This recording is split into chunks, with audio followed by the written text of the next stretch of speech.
Pakinggan nun natin itong balita na ito, mga kababayan. Allies unite, sabi dito. Rodi Duterte dines with De La Rosa, Alvarez ahead of Senate drug war probe. Drug war probe, ayan. Pinapatawag ko no? Si dating Pangulong Duterte, sabi nila, wala, mahina. Pero nakakalabas, ha? Kayang kumain sa labas. Di ho ba? Baka hindi kayang sagutin nga yung mga tatanong sa kanila.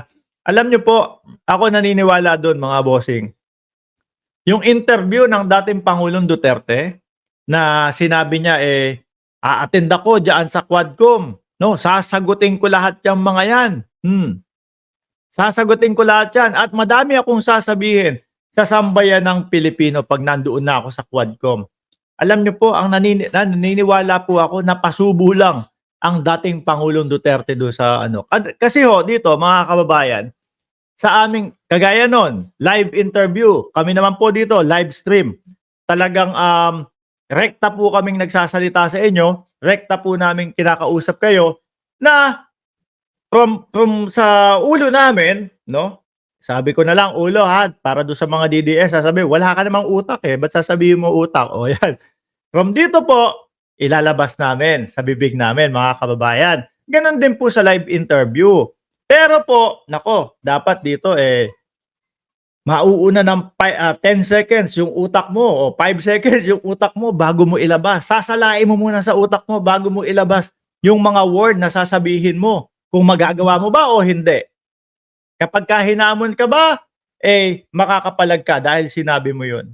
Ito bang sasabihin kong ito, makakasuhan ako o hindi? Ayan. 'Di ba? Napasubo lang ang dating Pangulong Duterte doon po sa flow nung kanilang interview. Napasubo. Aba, pupunta ako diyan sa Quadcom. Ganito, sasabihin ko lahat ng nalalaman ko. 'Di ba po, sinabi na natin 'yan, mga kababayan? Sinabi na po natin na nandito si Ma'am Opel Kirstenbaum. 'Di ba? Hindi, sinabi na natin 'yan doon sa vlog natin. Hindi ako naniniwala na pupunta ito. No? It's either dahil po tumatakbo bilang mayor o mayor, hindi. Ang mayor si Kibuloy doon sa Oblo. Bilang ang pagtakbo ni Digong bilang mayor ng Davao. Kasi nga daw po, hindi kakayanin ni Baste yung kalaban. Attorney o lawyer versus parang tambay. Sino boboto ng taong bayan doon? Kaya kinakailangan si Digong daw mga kababayan. Napasubo. Wala talagang planong pumunta yan, no? Takot yan. Tuloy, pakinggan natin to. Ano yun? Magsisimula na sa Lunes, October 28 ang isasagawang investigasyon ng Senate Blue Ribbon Committee kaugnay sa kontrobersyal na war on drugs campaign ng nakaraang Duterte administration. Baka nga din dyan pati sa Senado hindi pupuntahan yan, mga kababayan. Kahit po paulit-ulit na sinasabi ni Bato de la Rosa na pupunta si dating Pangulong Duterte. Ako naniniwala ako, wala yan. Hindi pupunta yan. Yung pagkakasabi pa lang ni Bongo ba yun? Hindi ako sure kung sino ang nagsabi sa dalawa. Si Bongo o si Bato de la Rosa na sigurado kapag ako ang committee chairman, lilitaw at pupunta si dating Pangulong Duterte. Paano pagkaiba? Hindi.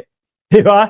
Doon pa lang mga kababayan ramdam mo na kailangan pabor sa kanila para mapapunta si dating Pangulong Duterte. At kabilang sa mga inaasahang dadalo sa investigasyon ay si dating Pangulong Rodrigo Duterte. Ayon kay Senador Ronald Bato de la Rosa, nagbigay na umano ng confirmation si dating Pangulong Duterte na dadalo ito sa pagdinig ng Senado.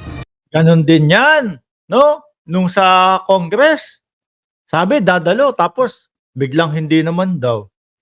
'Di ba? I'm disappointed with Ace Barbers defending Dutertes. Sabi ni Ma'am Brenda Barton. Tuloy. Sa isang larawan na ipinost kagabi ni Senator Bato, makikita na kasama nito ang dating Pangulo sa isang restaurant. Gayon din ang partner ng Pangulo na si Hanilet Avancenia at former House Speaker Pantaleon Alvarez. Nauna na rin kinumpir. Uli! Na talagang hindi naman mahina ang dating Pangulo. Talagang kayang-kaya pang lumabas, maglalabas pa. Umiiwas lang talaga. huli sa akto.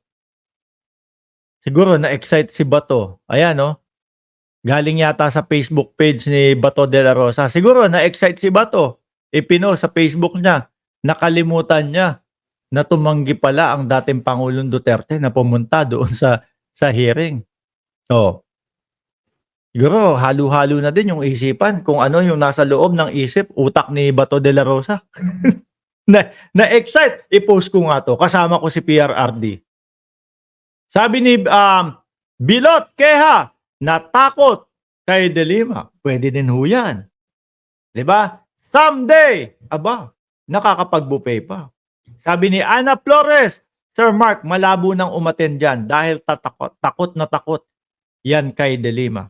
O, sabi naman ni Juliesa Arda, dadalo yan, Boss Mark, sa Senado. Maraming allies. Kasi, nako, kapag si Senator Risa Ontiveros ang nagtanong sa kanya. At saka nandoon si De Lima, nandoon si Kerwin Espinosa, nandoon pa yung mga iba. At isang kinatatakutan niyan, mga bossing, ang taong bayan. Kasi po, sa Quadcom, sa hearing ng Senado, nakatutok na din po ang sambayan ng Pilipino Ano po?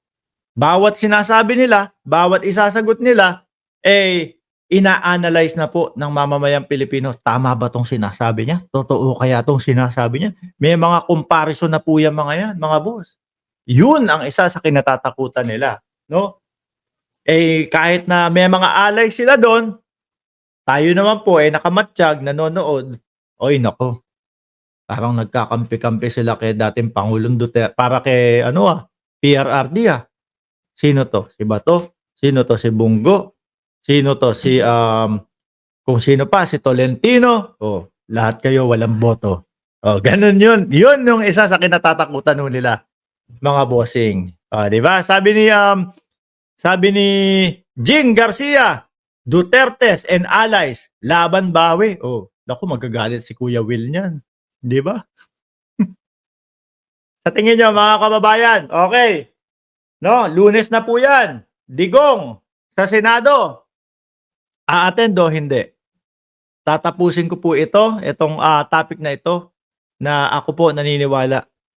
Biglang magkakasakit yan. Baka pati sila Bato de la Rosa Biglang merong mga lakad yan. Biglang merong mga kung ano-anong gawain yan. O mahina ang katawan sa araw ng session na yun Sabi ni Pambansang Nanay, maiihi yan sa pundilyo pag makaharap si De Lima.